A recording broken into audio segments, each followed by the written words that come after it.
Welcome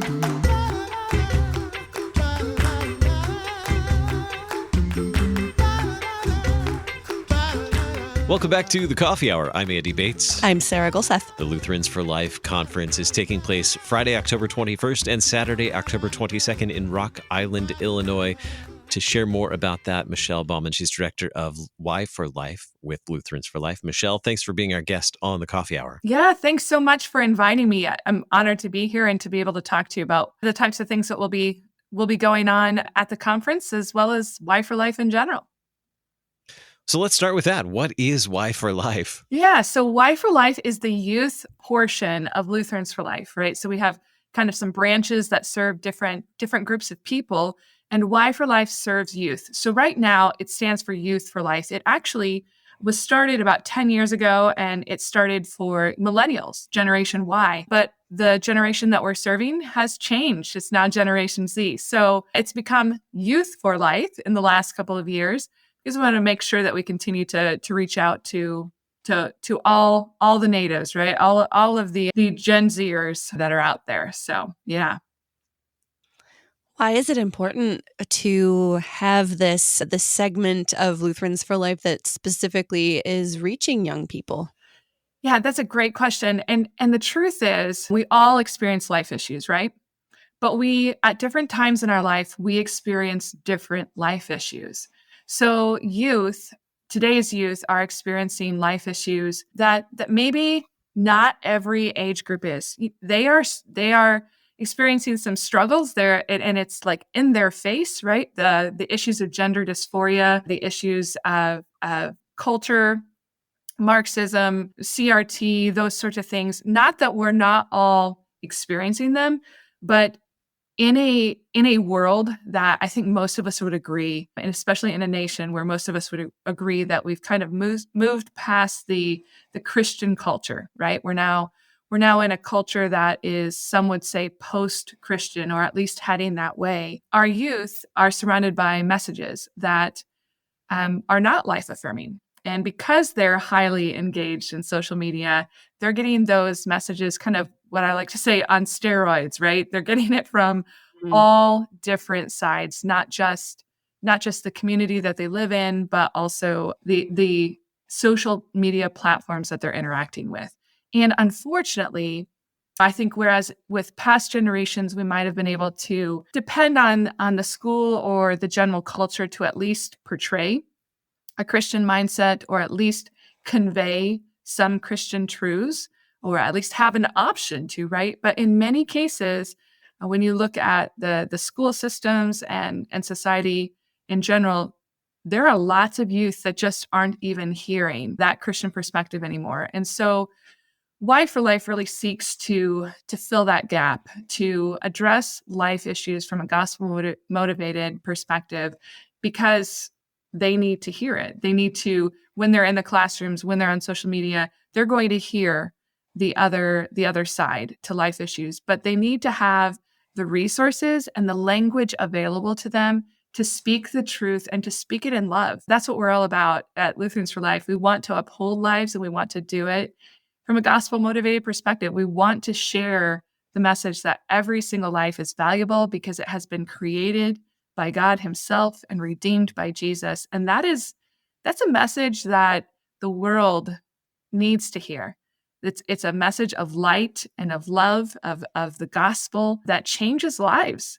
And our youth had just some wonderful opportunities to convey that message in the marketplace, right? In the schools, in daily conversations, through text, through social media accounts, to be able to kind of turn the tables on the I guess the cultural view or the cultural answer to life, which is usually, when suffering comes, death, right? That's usually the answer. It's usually to end things, whether that's ending relationships or it's ending the lives of people. But we have a better option. We have a better solution to the problems of this world, the problems of suffering, the problems of sin. And those solutions all are founded in the life that Christ has given us. So why does it matter to talk about youth? Because they're facing life issues and they need the language to speak the truth.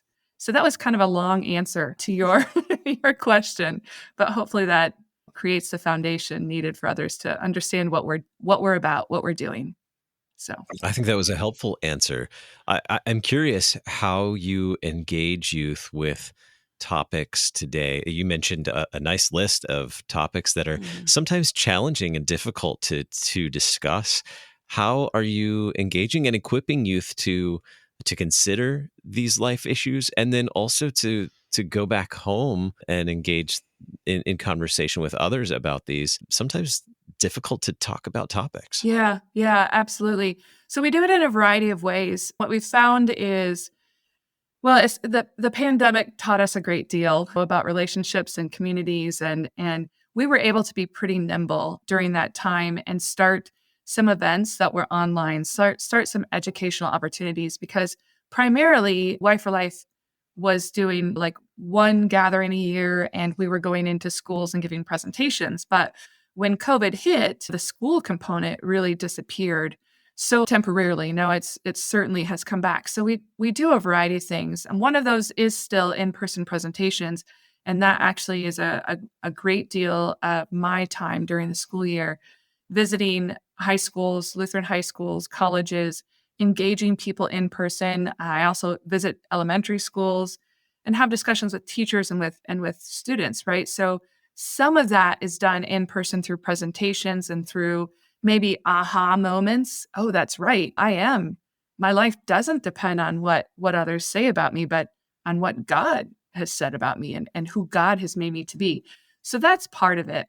And then in that, during that presentation, I will often refer them to the other things that we have to offer. So we have a lot of brochure. In fact, we published 11 within the last couple months of brochures that are infographic brochures, and they're designed specifically to be shared on Instagram, which is the primary social media platform that youth are using today. Not the only one, but a hefty portion of youth are using that one.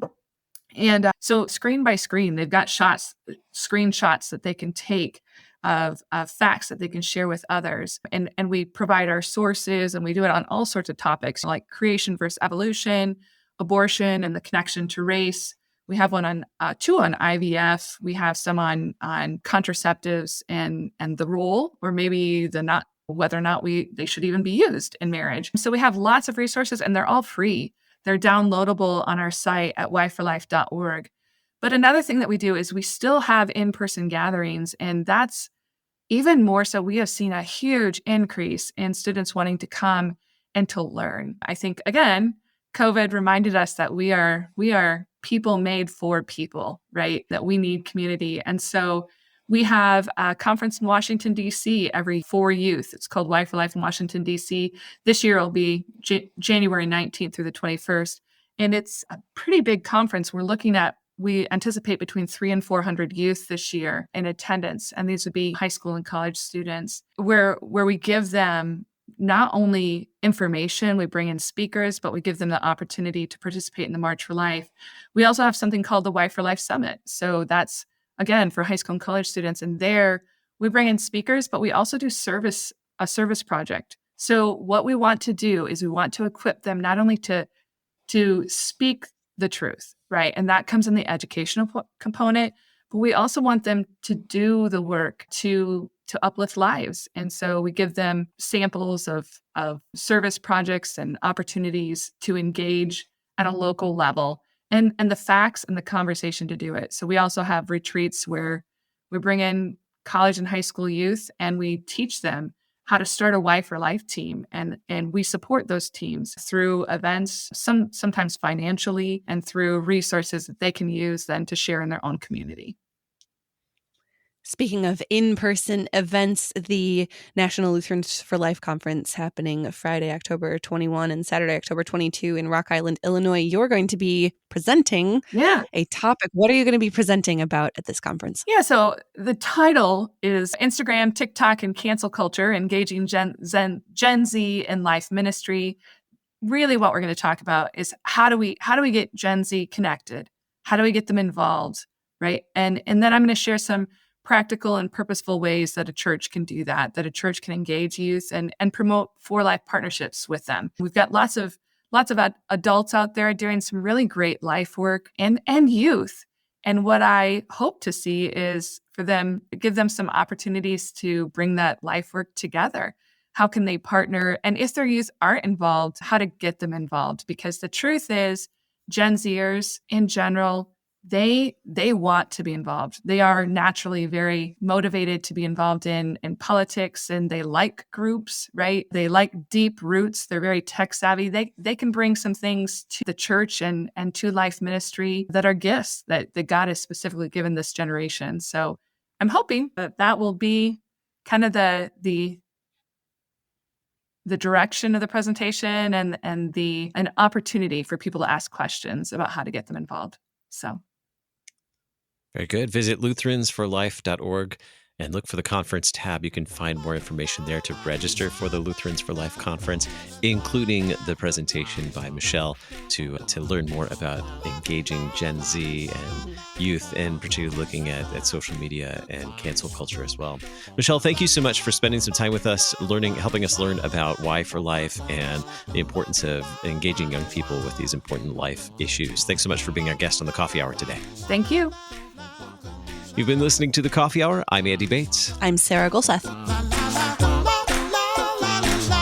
The Coffee Hour with Andy and Sarah is a production of KFUO. To support The Coffee Hour and KFUO Radio, visit KFUO.org. You can also text KFUO to 41444 or send an email to gifts@KFUO.org. And you can call us at 800-844-0524. KFUO. Christ for you, anytime, anywhere.